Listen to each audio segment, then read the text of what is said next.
Olá, pessoal. Estamos aqui pelo nosso novo bloco, dando sequência ao nosso encontro aqui, falando sobre a formação e a capacitação de mediadores judiciais, extrajudiciais.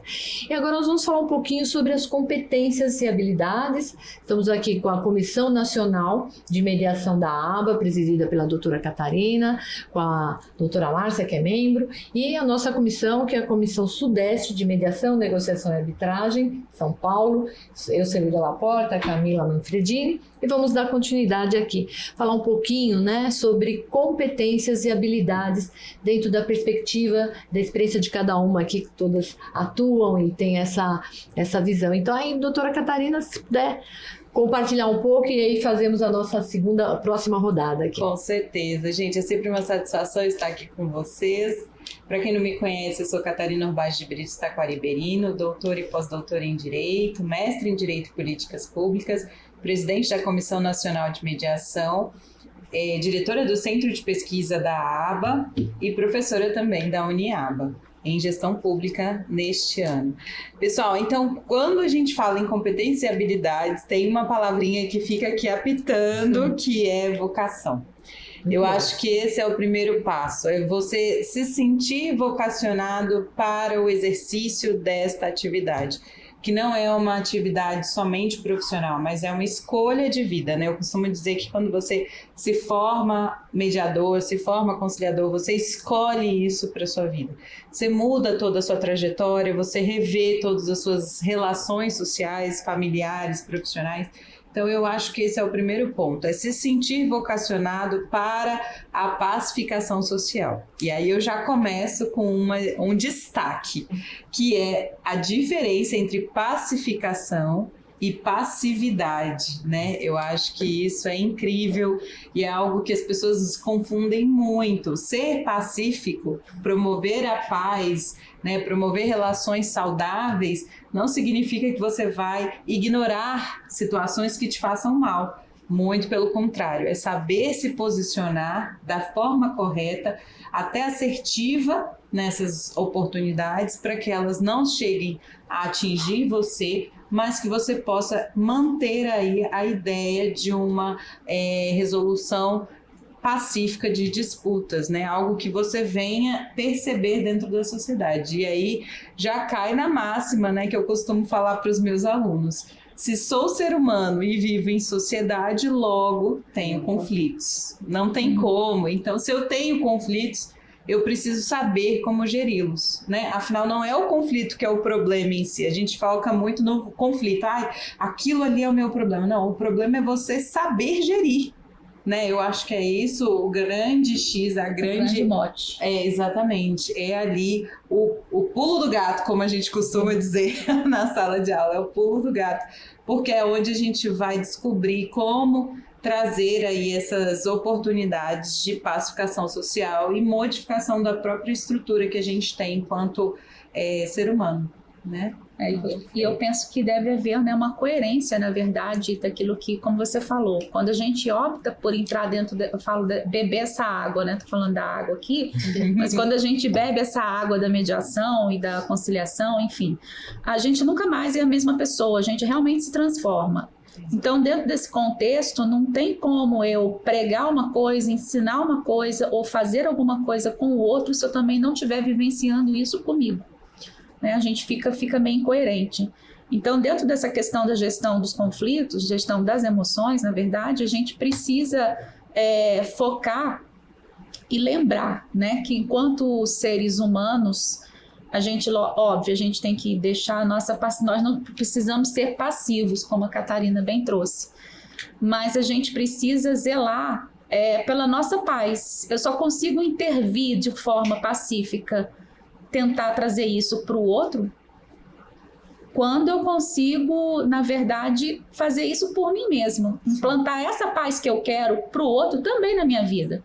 Então, eu sempre falo, enquanto mediadora, eu sempre me coloco à disposição. A gente entra aí em alguns critérios, e aí eu vejo alguns grupos de mediadores até com alguns embates, eu falo assim, gente, mas nem parece grupo de mediadores isso aqui. Também vivemos. Mas vocês também vivem isso? Mas então eu acho o seguinte, eu penso que a gente precisa espelhar isso, né? transmitir isso para o outro. Então, ser mediador é, sobretudo, ser humilde. Então, eu acho que uma das grandes qualidades de um bom mediador, e quando eu falo em humildade, não é de uma humildade material ou de ficar deixando alguma coisa, alguém crescer e eu tô lá me humilhando. Não é sobre isso. É sobre me colocar à disposição daquelas partes dentro daquele processo. Aquele processo, aquela disputa, aquele conflito, ele não é meu. Eu sou um canal de pacificação, eu sou um meio. Não sou eu que vou resolver, que vou decidir, que vou impor como que a pessoa tem que fazer ou deixar de fazer. Exatamente, eu sou apenas um instrumento. Então quando eu falo em humildade, eu falo nesse sentido, de ser humilde, mas de me colocar à disposição daquelas partes, né? E aqui a gente trabalha muito, eu particularmente, que atuo com família, eu trabalho muito com partes hipossuficientes, com partes que na maioria das vezes estão sem advogado, e eu falo na declaração de abertura, o meu papel aqui é ajudar vocês a tentar encontrar uma solução para essa questão, se for possível. Eu sei que às vezes não é possível, às vezes a pessoa quer de fato brincar, né? Então a gente fala de competências, de habilidades, o chá, né? Conhecimento, habilidade e atitude. Então eu acho que dentro desse chá da mediação, a gente precisa trabalhar também de uma forma menos, como é que eu vou dizer? De uma forma menos elitizada. Então eu até falo, se eu vou atender, por exemplo, uma parte sem advogado, é melhor eu estar com esse blazer ou é melhor eu me despir disso aqui? Porque pequenos detalhes, eles fazem diferença. Eu penso isso também. Às vezes a pessoa vai olhar para você, vai falar, vai chamar você de doutora de excelência. Eu falo, não, pode me chamar de Márcia. Aqui você pode Márcia, Marcinha, sou pequenininha. Enfim, então a gente tem que estar disponível para as partes. Eu acho que a mediação, ela fala muito dessa habilidade de você se colocar ali como um canal mesmo, como uma facilitadora e não como alguém que está ali acima, num outro papel. Eu posso estar conduzindo, mas eu não estou ali para impor absolutamente nada. E tem algo que nunca vai perder a qualidade numa vida profissional, nesse quesito, que é o conhecimento, né? Eu acho que associado tudo isso que foi colocado, um ponto que nunca vai te diminuir é sempre o seu conhecimento, né? Eu acho que a parte, quando ela chega numa audiência que é tão sensível, né, como é o caso de direito de família, ela quer estar num porto seguro, que há muitos anos ela não vê. Exatamente. Então, o mediador, o conciliador, né, aqui em Brasília, a mediação de família principalmente, a gente vai ter que exercer esse papel de quê? De um porto seguro, de acolhimento, e não é ser esponja, né? Não é absorver aquele problema, mas é ser filtro. É você entender um problema, é você respeitá-lo, é você, inclusive, compreender quando a parte não quer resolver, porque ela não está pronta. E eu acho que isso é o mais difícil, né? O tal empoderamento de decisória, né? Então, esse respeito é muito importante e acho que cabe muito no que você trouxe, Márcia, nessa humildade de saber se colocar nesse ambiente como facilitador, como um filtro que você está ali, né? Uma linha condutora, onde você não decide pelas partes, você não julga as partes, mas você auxilia. E até as partes não conseguem entender muito bem isso, né? Porque elas chegam para uma sessão esperando que alguém vá decidir por elas ou julgá-las. E aí você também tem esse trabalho que vai depender da vocação, do estudo, do conhecimento, do desenvolvimento de competências e habilidades complementares que a gente vai precisando, pessoais, né? Autoconhecimento e muitas outras, para você poder fazer realmente funcionar esse mecanismo de facilitação, esse modelo dialógico de comunicação, voltar a restaurar a confiança entre as partes, a poder habilitar a escutativa entre elas, porque elas não se escutam, elas não se falam, né? Elas estão em conflito, isso é óbvio. Então tem todo esse trabalho de translação que a gente faz dentro do conflito e que realmente é uma caixa de competências e habilidades aí que precisam estar prontas e ao longo da carreira, do desenvolvimento da profissão, elas vão se aperfeiçoando, você vai performando, né? Como no direito, como nas demais profissões, né? Mas, perdão, que não, é exatamente isso. Contribuição pontual, como sempre, né, doutora Zuleida? E é exatamente isso. Eu acho que quando a gente fala em competências e habilidades, a gente tem que observar um todo, né? Uma relação completa.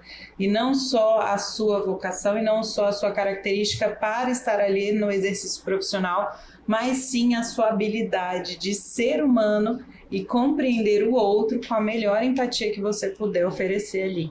Porque a pessoa, ela vem de um conflito muito grande, que ela não vai... Se ela chegou até ali, ela não conseguiu resolver sozinha. Porque se ela pudesse resolver sozinha, ela não estaria tão exposta, tão fragilizada ali naquela situação, né? Afinal, eu digo que a audiência, né, a sessão de mediação ou conciliação é uma exposição de uma intimidade que ninguém gostaria de ter se pudesse resolver sozinho. Né? Se não precisasse estar ali. E pegando o gancho da fala da Celeida, assim, só para complementar, eu acho que as partes, muitas vezes, o que elas querem é exatamente esse acolhimento, esse ouvido nosso, esse ouvido do outro que ela não conseguiu falar em determinado momento, ela aproveita aquele momento que é dela para ela poder trazer também, e a gente funcionar exatamente como fio condutor e também com caráter pedagógico. Quando eu falo que o mediador ele é um pouco pedagogo, ele vai ensinar um pouco a parte a ouvir e a falar. A ouvir, né, propiciando esse espaço, e quando ela quer cortar, a gente está lá fazendo a nossa intervenção, e a falar, quando a gente recontextualiza aquilo que ela trouxe de uma forma violenta, a gente consegue colocar com outras palavras. Né? Então, por exemplo, quando uma parte fala assim, porque fulano tá nem aí pro filho, nem parece que é pai. Então, aí você vai lá, você fala assim, então você tá querendo me dizer que você gostaria que ele fosse um pai mais presente na vida do fulaninho? Essa tradução então, é incrível. assim, e como isso. Funciona, né? Muito, é impressionante. Por isso que eu falo para as partes, sempre falo para as pessoas que estão com ou se oportunize a passar por uma sessão de mediação. Obviamente, ela não precisa dar certo, chegar num acordo, porque o acordo não é o objetivo, o acordo é a consequência. Isso. Mas essa transformação, ela ocorre, porque através das técnicas que o mediador vai aplicando, que ele vai recontextualizando, parafraseando, desenvolvendo a escutativa, etc., vai usando comunicação não violenta, então ela vai trazendo aquele conflito sobre uma outra tonalidade, sobre um outro patamar. E aí as partes falam, nossa, mas é isso que você queria? Mas era isso que você estava falando? Nossa, por quê? Porque eles estavam realmente se ouvindo, sem se ouvir, sem se falar, e cada um dentro dos seus, fixado nas suas posições. Então, às vezes as pessoas falam, nossa, é simples. Não é simples. Não. Envolve muita dedicação. Muita técnica também. É um pouco simples, né? Porque você tem que traduzir aquela fala toda enrolada da pessoa, que às vezes ela nem consegue colocar, né, em palavras o que realmente ela está sentindo. Às vezes ela nem sabe, Nem né? sabe. Aí a gente tem que investigar, a gente tem que desenrolar aquele fio. Identificar um sentimento. Exato. Assim, eu percebo, Fulana, que você ficou um pouco chateada com essa colocação, né? Foi isso que eu entendi? Eu entendi corretamente? É assim que eu entendi, não é o outro com quem ele está em conflito. E eu acho que esse desenrolar dessa comunicação permite que o outro tenha a correta inferência sobre aquilo que a pessoa está querendo comunicar. Porque no momento da briga, da discussão, eu estou ali falando, gritando, esbravejando. O outro, automaticamente, ele tapa os ouvidos para qualquer coisa que você queira efetivamente comunicar. Então, esse nosso papel é fundamental para que ele... foi isso mesmo que você quis dizer? Agora eu entendi. Porque a gente foi lá e traduziu, tirou o ponto focal da briga, exatamente, né? Daquela então, coisa do conflito, e muda, né? Essas sempre uma visão prospectiva, né? Daqui para frente, vamos fazer uma construção vamos rever isso, vamos fazer uma nova construção. E com esse cuidado, aí vem o nosso tema desse bloco, né? De ter as técnicas, de ter competência e habilidade, ao mesmo tempo de não tomar partido, de não prejulgar, de não querer decidir pela parte. Então, tudo isso é muito complexo, porque nós somos seres humanos e estamos com todos esses gatilhos ativados ali durante uma sessão de mediação, né? Então, você se colocar à parte sem deixar de estar muito presente. Gostei dessa frase, já vou anotar. Se colocar à parte sem estar muito presente. Porque o mediador, gente, ele tem que controlar o tempo da mediação, ele faz a gestão de tempo, ele é o dono do procedimento, ele tem que controlar as falas, dar oportunidades igualitárias, né? Ter muito cuidado para que aquela sessão seja equilibrada para permanecer imparcial e mostrar essa imparcialidade, restaurar o nível de confiança entre as partes. Então, assim, são muitas coisas que você tem que desenvolver ali, né, dentro de uma sessão, e que para muitos é a primeira vez, que não entendem o que eles têm que fazer, o que eles têm que falar. Eles vão esperando chamar de excelência, de doutora. As expectativas que você não é, né? Eles fazem assim, não estou certo. Eles querem a validação. Eles querem uma validação, Outro dia, essa vale a pena trazer. Veio uma moça falando assim, porque agora você é pai de menino, você vai entender o seguinte, porque só tinha ele de homem, ela, a advogada, e eu, mediadora. Aí ela falou assim, porque mulher gasta. Mulher tem salão, tem unha, tem isso, tem aquilo, tem um sapatinho novo, tem uma roupinha pra ir pra festa. Uma blusinha. Não é não, Márcia? Aí eu falei, eu não posso nem concordar. Não, mas você não é mulher? Você também não... Eu falei assim, sim, mas... Eu fiquei numa saia justa, eu falei assim, cara, eu não posso concordar com isso. Até porque eu não sou das mais... Porque tem realmente, né, mulheres e mulheres mais... Então, mas você concordar como se você estivesse validando a fala. Exatamente, validando. Ali não era nem uma questão de compra ou não compra, é uma questão do... Você tá me apoiando no que eu tô falando? Exatamente, você tá me apoiando? Exatamente. Então, a jogada foi essa. Eu falei, gente... Se você diz que sim, eu sou aquela que gasta no salão, que vai pro shopping, ela vai falar o quê? Tá vendo? Até mediadora, ela vai ter que gasta. Então, porque tá o tempo inteiro buscando alguém que julgue, que decida. E nós estamos o tempo inteiro ali retroagindo sobre esse... Desmistificar essas questões, a gente está desconstruindo, né, isso, mas sem deixar de estar presente e acolhendo. Esse é outro ponto conflituoso, né? Porque você tem que acolher as partes, você tem que manter a comunicação visual, comportamental com eles o tempo inteiro, e ao mesmo tempo que eles se sintam acolhidos, eles percebam que você não está preterindo um ou outro, né? E aí, como desenvolver aí, vou deixar essa...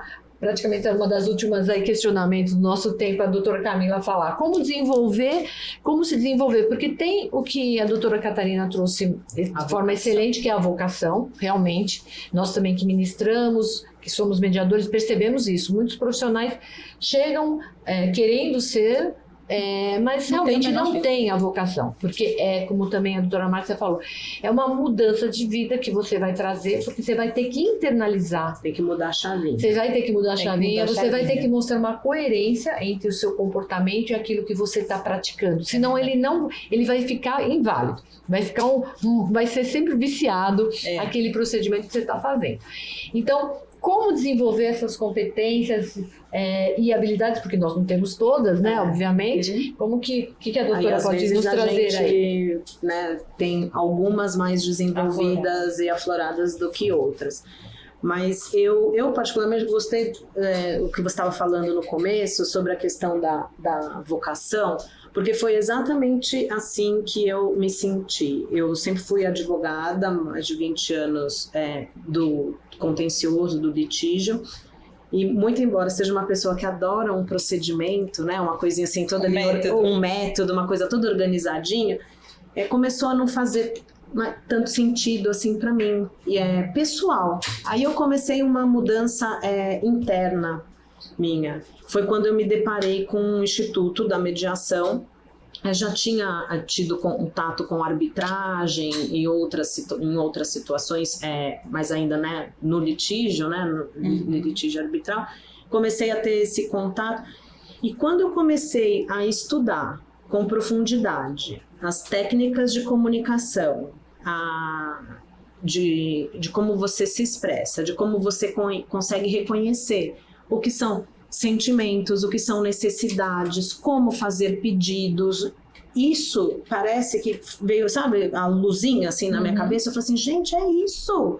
É assim, as pessoas têm que saber isso, porque assim elas vão conseguir por elas mesmas. E eu gosto de falar também para as pessoas que sentam na mesa comigo para mediação, falo assim, gente, essa é uma oportunidade para você transformar o seu conflito e para você resolver do jeito que você imagina. Você tem o poder e o controle no processo de tomada de decisão. Como você falou, Catarina, no processo são tantas variáveis, tantas coisas que podem acontecer, que as pessoas, elas não têm esse controle. Eu falo, o controle é seu, é agora. Você fica, você sai, você fala, você escuta.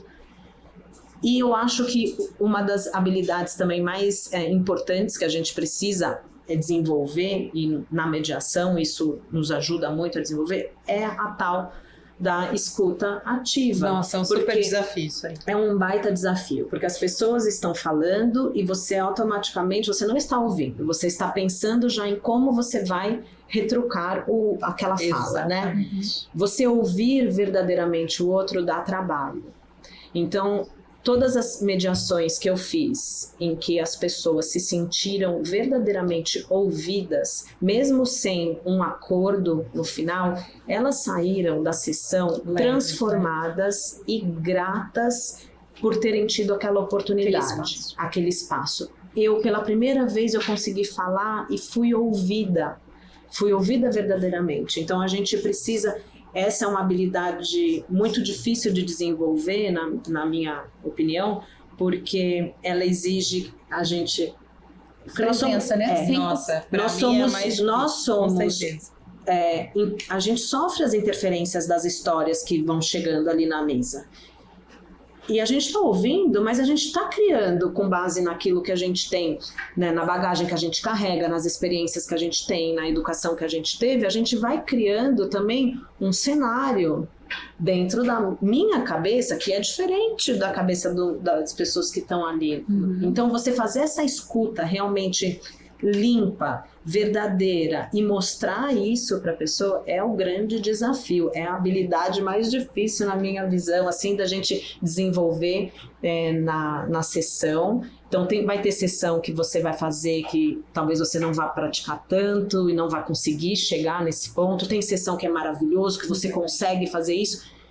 Então, em paralelo a isso, o mediador também tem que ter muito autoconhecimento, inteligência emocional para poder lidar com as próprias frustrações, com os próprios sentimentos, com as próprias necessidades, para trazer isso para a mesa, né? Eu acho que tem uma importância que nós ressaltamos muito também nos nossos treinamentos, que é entender um pouco o código de ética. Sim. Né, que o código de ética ele vem na resolução 125, as câmaras privadas têm seus códigos mitigados, adaptados, mas assim, num quesito que vem dentro da principiologia da mediação, que é sobre essa imparcialidade, e que se você perceber que você está perdendo essa imparcialidade, você pode se pausar ali e falar, olha, eu me declaro um suspeito, impedido, eu não vou poder continuar, porque você percebe que aquilo está ativando algum gatilho, você está tomando alguma posição. Eu sempre uso, né, Camila, eu sempre falo alguns exemplos meus também.